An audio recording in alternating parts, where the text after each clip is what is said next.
मध्य प्रदेश के विधानसभा चुनाव संपन्न हो चुके हैं। सभी 230 सीटों पर एक ही दिन में 17 नवंबर को चुनाव हुआ। अब चुनाव के बाद नतीजों का इंतजार है। अब की बार के चुनाव की खास बात यह है कि बीजेपी की तरफ से सीएम शिवराज सिंह चौहान की प्रतिष्ठा दांव पर है। मध्य प्रदेश में सबसे ज्यादा वक्त तक सत्ता संभालने वाले शिवराज सिंह चौहान के सामने अब की चुनाव में बड़ी चुनौती रही है। मध्य प्रदेश के मुख्यमंत्री शिवराज सिंह चौहान की गिनती भारतीय जनता पार्टी के वरिष्ठ नेताओं में होती है। प्रदेश की जनता उन्हें प्यार से मामा कहकर पुकारती है। शिवराज सिंह चौहान ने एक बार फिर से बुधनी से चुनाव लड़ा है। अब की बार उनके सामने कांग्रेस के विक्रम मस्ताल चुनावी मैदान में थे। शिवराज सिंह चौहान के सामने इस बार सत्ता को कायम रखने की बड़ी चुनौती है। हालांकि पार्टी ने अभी यह साफ नहीं किया है कि उनका मुख्यमंत्री का चेहरा कौन होगा। मध्य प्रदेश की कमान 2005 से शिवराज के हाथों में ही है।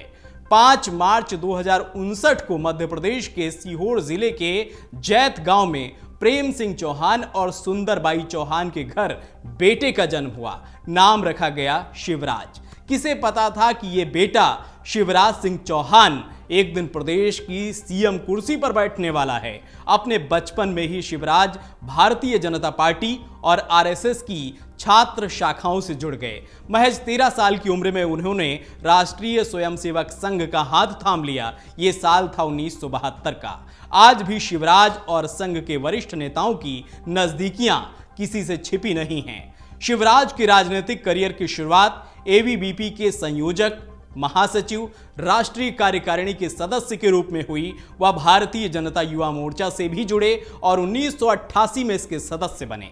साल 2006 में शिवराज तब सुर्खियों में आए जब उन्होंने कन्या भ्रूण हत्या को खत्म करने के लिए योजनाओं की शुरुआत की और रोकथाम के उपाय किए। वर्तमान में भी शिवराज सरकार महिलाओं के कल्याण और उन्हें सशक्त बनाने के लिए कई योजनाएं चला रहे हैं। शिवराज सिंह चौहान ने बरकतुल्लाह विश्वविद्यालय से दर्शन शास्त्र की पढ़ाई की है। उत्कृष्ट प्रदर्शन के लिए विश्वविद्यालय की तरफ से उन्हें स्वर्ण पदक भी मिला था। छात्र जीवन में राजनीति से रूबरू होने के बाद शिवराज को जनसंघ का साथ मिला।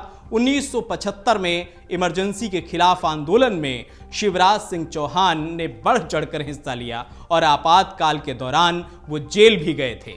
1990 में शिवराज सिंह चौहान पहली बार बुधनी विधानसभा से जीते और इस तरह उनका सक्रिय राजनीतिक जीवन शुरू हो गया था। इसके अगले ही साल वह विदिशा लोकसभा सीट से चुनाव जीतकर संसद पहुंचे। 2005 तक इस सीट पर शिवराज का कब्जा रहा।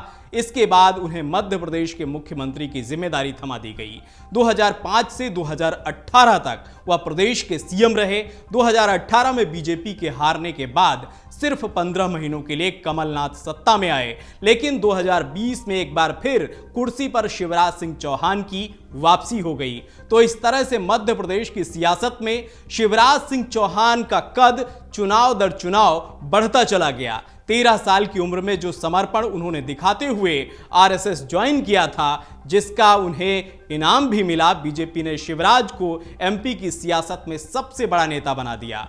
अटल आडवाणी की कतार के इस दिग्गज नेता का आज भी एमपी की सियासत में कोई तोड़ नहीं है। अब की बार एंटी इनकम्बेंसी के चलते भले ही बीजेपी ने शिवराज को थोड़ा साइडलाइन करने की सोची हो, लेकिन हकीकत यही है कि मध्य प्रदेश में मामा के कद का नेता कोई दूसरा नजर नहीं आ रहा है। फिलहाल अब देखना यह होगा कि जब 3 दिसंबर को चुनावी नतीजे सामने आएंगे और प्रदेश में बीजेपी अगर बहुमत में आती है तो क्या शिवराज की फिर ताजपोशी होगी या बीजेपी किसी नए चेहरे पर दांव खेलेगी।